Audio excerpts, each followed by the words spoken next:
Today we're going to be going over the ARX, aka the Killing Machine.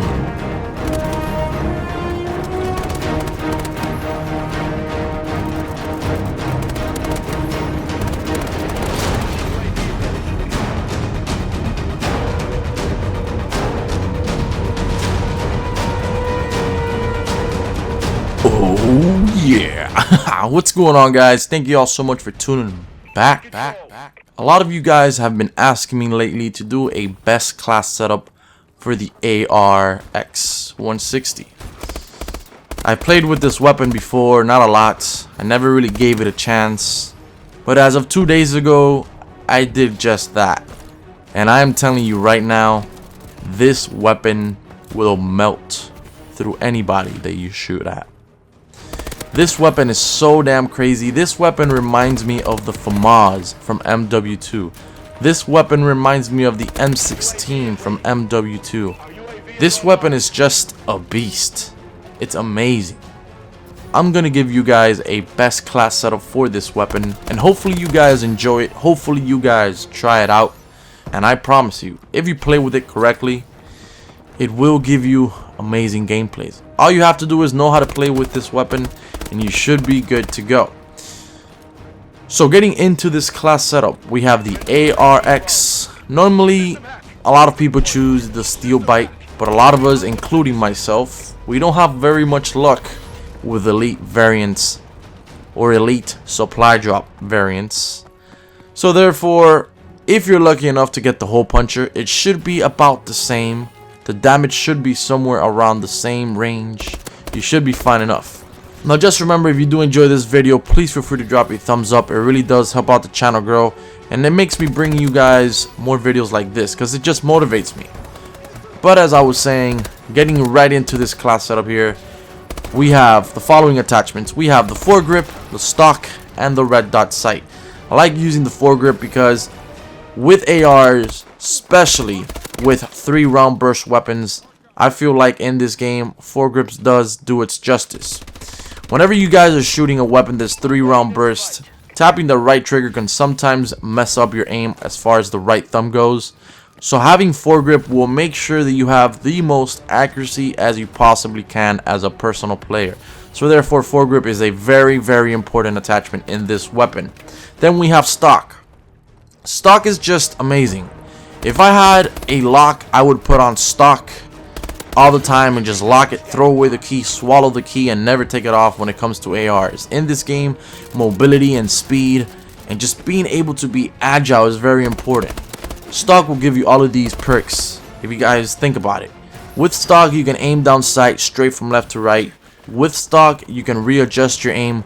With stock, you can become a harder target to hit. With stock, you're just a better player.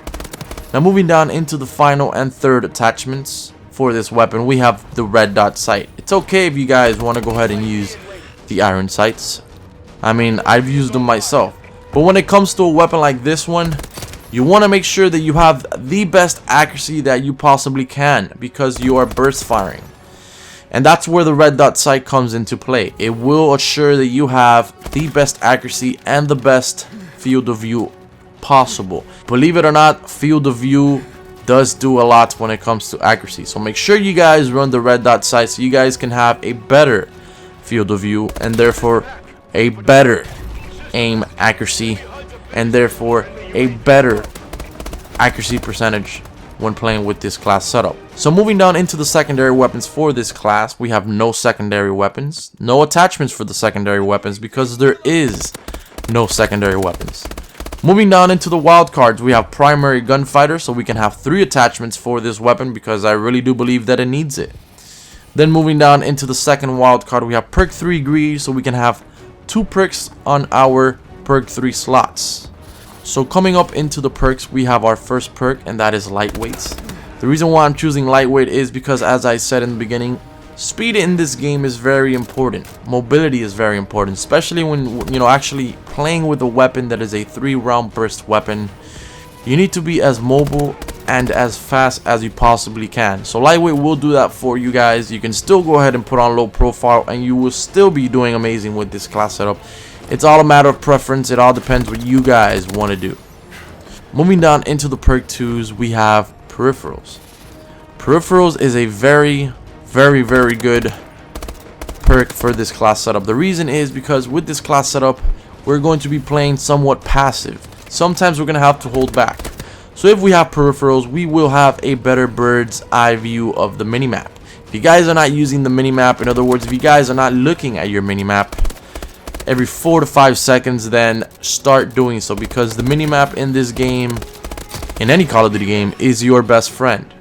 The minimap will tell you basically everything that's going on in the game. So if you guys have Peripherals, you will have, like I said, a better bird's eye view of what's going on in the game. Now moving on into the Perk Threes, we have Blast Suppressor and Scavenger.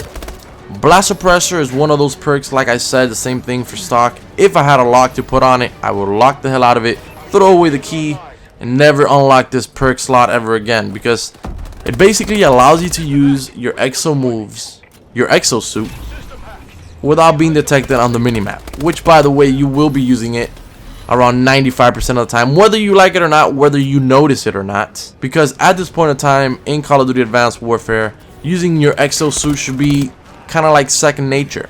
So therefore, if you're doing things that you do like second nature and you do not have anything to prevent your actual position being spotted, then you're basically not going to do too hot. So that's why Blast Suppressor is such a great perk. It allows you to do whatever the hell you want to do with your exosuit and still not be detected by the enemy teammates on the minimap.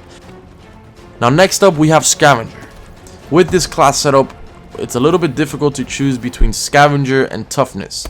Normally with the ARX, you really wouldn't run out of bullets as fast as you would with a regular automatic assault rifle, because you're burst firing 3 bullets at a time. So therefore, it is ideal to go for Toughness, but it all depends on you as a player. Me, sometimes I can deal with the fact of me flinching a little bit when getting shot, because Toughness is important, but not as important as it was in previous CODs. So I decided to go ahead with Scavenger, because I really don't want to go on a decent streak and run out of bullets. I think I do in some part in the beginning of this gameplay, or of these gameplays. And thank God that I had on Scavenger and I was able to resupply on enemy bullets. But it all depends. This perk right here will depend on you as a player. So it's only up to you to determine which perk to choose, Scavenger or Toughness. Anyways, moving on into the exo abilities, my favorite of all time and forever will be in this game, unless something crazy happens to it, is Exo Overclock. The reason why I like it is because, you don't really have to tap your wrist to call it. You don't spend time calling it. Spending time on calling exo abilities is cool. It looks cool, but it's plain dumb because it could get you killed. It's gotten me killed before calling other abilities.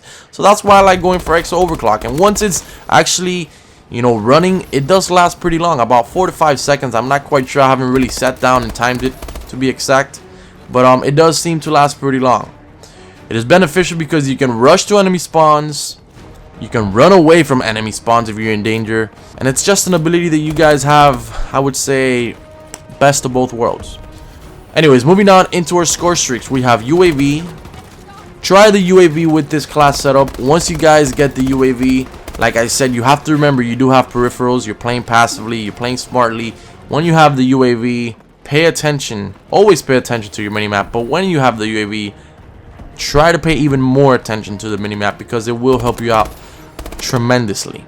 Now once you have the UAV, you will be getting UAV assist, hopefully, if your teammates are doing something productive. And then just play it safe, and then hopefully you get a few UAV assist kills, and then you will get a few kills on your own, and that will automatically give you your system hack. Then you call in your system hack, and then the enemies will be system hacked. Having your enemy teammates system hacked will allow you to basically shoot your weapon without a care in the world. It'll allow you to know where the enemies are at, especially if they're close by, because I strongly believe the system hack acts as a, I would say, amplify perk. You could have enemy teammates hiding under a bus, hiding behind you, hiding above you, under you. If they are system hacked, you will hear them. So make sure you guys are paying close attention to game audio whenever it is that your enemy teammates are system hacked. It will save you a lot of the times. Anyways, just keep in mind, this class setup is meant to be played passive, not crazy, but passive and smartly. And if you do so, you will have tremendous tremendous games and very, very fun games. Because at the end of the day, we just want to play this game and have fun, right? Yeah. But as I always say, I really do hope you guys found this class setup and this video somewhat informative, somewhat useful. If you did, please feel free to drop a thumbs up. It really does help out the channel grow. And if you guys are new to my channel and enjoy this video, subscribe for more daily content. I do post on the daily. My name is HollowPoiint, and I'll see you guys on the next video. Toodles!